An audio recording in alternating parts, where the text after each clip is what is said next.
Samajwadi party और कांग्रेस मुक्त भारत होने जा रहा है। आज मैंने देखा सुबह सुबह जब आ रहा था, बहुत सारे पत्रकार मित्र बताने लगे कि श्री राहुल गांधी जी अमेठी से प्रत्याशी घोषित हो गए, उन्हें रायबरेली से घोषित हो गए। मैंने कहा अमेठी छोड़ करके भाग गए क्या? तो बताए हाँ, अमेठी छोड़ करके भाग गए, रायबरेली आ गए हैं। हमने कहा 2024 में वो रायबरेली भी छोड़ करके भाग जाएंगे और कमल का फूल इस बार अमेठी में भी खिलेगा और रायबरेली में भी खिलेगा।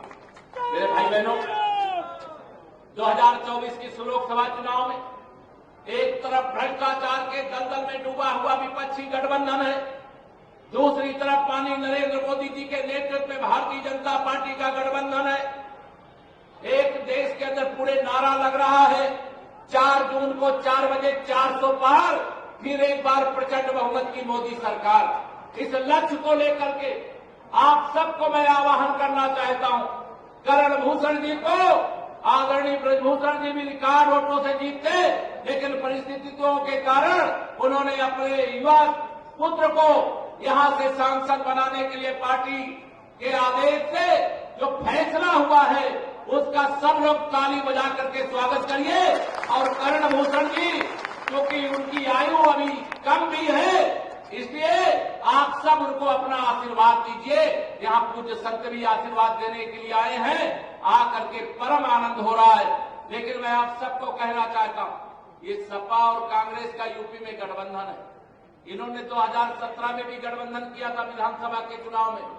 समाजवादी पार्टी सत्ता में थी और 47 पर सिमट गई थी। कांग्रेस पार्टी के मुक्ति का अभियान शुरू हो गया था।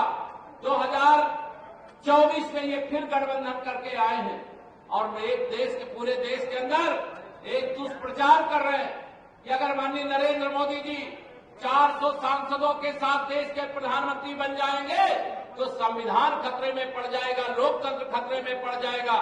अरे आईसीयू में पड़े हो सपा बसपा कांग्रेस के लोग, लोकतंत्र के पुजारी पर आरोप लगाते हो। जो पहली बार सांसद चुने जाने के बाद लोकतंत्र के मंदिर यानी संसद भवन में प्रवेश करने से पहले वहां पर माथा टेका था, याद है कि नहीं? आप सब लोगों को याद है। उनको कहते हो लोकतंत्र उनके कारण खतरे में पड़ जाएगा।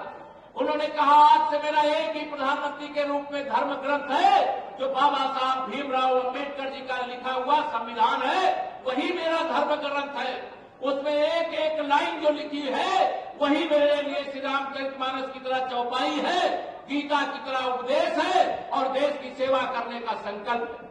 मैं आप सब लोगों से यहां ये कहना चाहता हूं, न लोकतंत्र खतरे में है न संविधान खतरे में है। खतरे में है तो सपा बसपा कांग्रेस जैसे भाजपा और मोदी विरोधी दलों का राजनीतिक अस्तित्व खतरे में है। आप सबको यह भी ध्यान में रहना चाहिए। कल मैं देख रहा था एक पाकिस्तान की संसद के अंदर खड़ा होकर के राहुल गांधी चालीसा पढ़ रहे थे। अरे भैया, पाकिस्तान वालों को राहुल गांधी जी की चालीसा पढ़ने की क्या जरूरत है? इसलिए पढ़ रहे थे उनको कांग्रेस सूट करती है। कांग्रेस और मुस्लिम लीग में कोई अंतर नहीं है। कांग्रेस ने ही पाकिस्तान को थाली में सजा करके, जिसे हम पीओके कहते हैं, पाकिस्तान को सौंपने का अपराध किया है।